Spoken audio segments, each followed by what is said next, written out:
Hi friends, இன்றைக்கி என்ன செய்யலான்னு பார்க்கலாங்களா? பாப்பாவுக்கு வந்து சளி பிடிச்சிருக்கு. அதனால் வந்து நான் இது வந்து கஷாயம் வைப்பேன். இந்த மாதிரி தோசை அடை மாதிரி செஞ்சு கொடுப்பேன். என் ஃப்ரெண்டு சொல்லி இந்த மாதிரி நான் செஞ்சிட்ருந்தேன். இப்போ அந்த தோசை தான் நம்ம செய்ய போகிறோம். இது என்னென்னா முசிமுசிக்கி இலை. இது எங்கள் தோட்டத்திலே நிறைய இருக்குங்க ஃப்ரெண்ட்ஸ். என்னால் வீடியோ எடுக்க முடியல. இன்றைக்கி மழை பெஞ்சிட்ருக்கு வீட்டில். அதனால் நான் போய் கொடை பிடிச்சிட்டு நான் இது மட்டும் பறித்து எடுத்துகிட்டு வந்து க்ளீன் பண்ணி வச்சுருக்கிறேன். காலையிலே நான் கடைக்கு போகும்போது இந்த கிளாஸால் ஒரு 2 கிளாஸ் வந்து 1 கிளாஸ் பச்சை அரிசி 1 கிளாஸ் புழுங்கல் அரிசி அந்த மாதிரி போட்டு அந்த மெஷர்மெண்ட்டில் 2 கிளாஸ் ஊற வச்சுட்டு போயிட்டேன். இப்போ வந்து நான் இது நல்லா ஒரு கைப்பிடி இங்கே பாருங்கள், இந்த அளவுக்கு எடுத்து நல்லா மிக்ஸி ஜாரில் நல்லா அலசிட்டு சேர்த்துக்குங்க. இது கூட வந்துட்டு இங்கே பாருங்கள், ஒரு 5-6 பச்சை மிளகா, காஞ்ச மிளகா, ஒரு 4 துண்டு இஞ்சி, அதுக்கப்புறம் வந்து மிளகு, சீரகம். இது எதுக்குன்னா நம்ம சளி வந்து போகும். அதனால தான் நம்ம வந்து இதை வந்து இப்போ செய்ய போகிறோம். தோசையாக நம்ம பசங்க வந்து கஷாயம்லாம் பாப்பாங்க. ரொம்பவும் அது கொடுத்துட்டே இருக்க முடியாது இல்லைங்களா? நான் 2-3 வாட்டி வச்சு கொடுத்துட்டேன். சரி, இப்போ இந்த மெத்தட் யூஸ் பண்ணிடலான்னு சொல்லிட்டு இது பண்ணியிருக்கேன். ஏன்னா ஸ்கூலுக்கு நம்ம தோசையாக கூட கொடுத்து விட்டுடலாம். இப்போ இதை போட்டு ஃபஸ்ட்டு ஒரு ஃபுல்லாக நான் ஒரு 2 ஓட்டு ஓட்டிட்டேன். இப்போ வந்து அரிசி நம்ம சேர்க்குறோம். நான் அரிசி ஃபுல்லாக சேர்த்துட்டேன். ஒரு 4 பல் பூண்டு போட்டுக்குங்க. நான் போட மறந்துட்டேன் ஃபஸ்ட்டு. இதில் தண்ணி ஊற்றிடுங்க. இப்போ நல்லா இங்கே பாருங்கள் ஃப்ரெண்ட்ஸ், நம்ம இது பாருங்கள் அரைச்சாச்சு.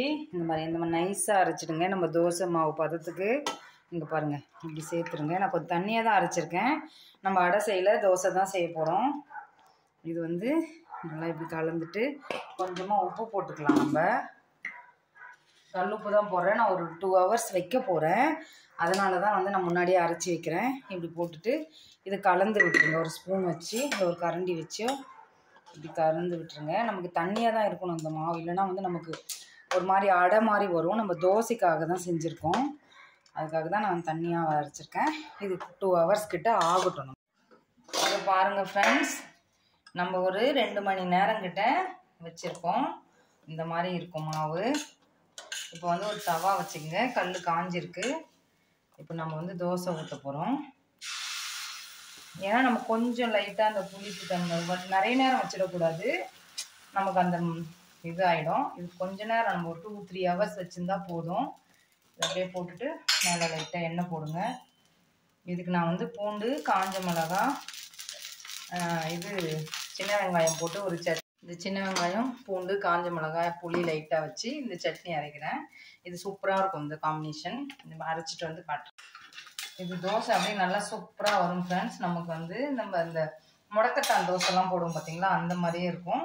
கொஞ்சம் நல்லா வேக வச்சுக்கோங்க. நம்ம பச்சையாக போட்டிருக்கோம் இல்லைங்களா, அதனால் நல்லா கொஞ்சம் வேக வச்சு பாப்பாவுக்கு வேக தான் நான் இங்கே பாருங்கள் ஃப்ரெண்ட்ஸ், இன்னொரு தோசை ஊற்றிட்டேன். இது வந்து நுரையீரல் சளி அந்த மாதிரி நம்ம வீசிங் ப்ராப்ளம் அந்த மாதிரிலாம் இருந்தால் கூட இந்த முசிமுசிக்கி தோசை வந்து அவ்வளோ நல்லதுங்க ஃப்ரெண்ட்ஸ். இங்கே பாருங்கள், நான் ஏற்கனவே ஒன்று ஊற்றிட்டேன். இந்த மாதிரி அடை மாதிரி செய்யலாம், சட்னி மாதிரி செய்யலாம். எனக்கு இன்றைக்கி பாப்பா பிடிக்கிற மாதிரி செஞ்சேன். இங்கே பாருங்கள், இது சின்ன வெங்காய சட்னி. இது மாதிரி ஒன்று ஒன்றா போட்டு சூப்பராக பாருங்கள், இப்படி முருகலாக வந்திருக்கு. அவ்வளோ டேஸ்ட்டாக இருக்குங்க ஃப்ரெண்ட்ஸ். கண்டிப்பாக குழந்தைங்க அழகாக விரும்பி சாப்பிடுவாங்க. ட்ரை பண்ணி பாருங்கள். எப்படி வந்ததுன்னு சொல்லுங்கள். லைக் பண்ணுங்கள், ஷேர் பண்ணுங்கள், சப்ஸ்கிரைப் பண்ணுங்கள். நெக்ஸ்ட் வீடியோவில்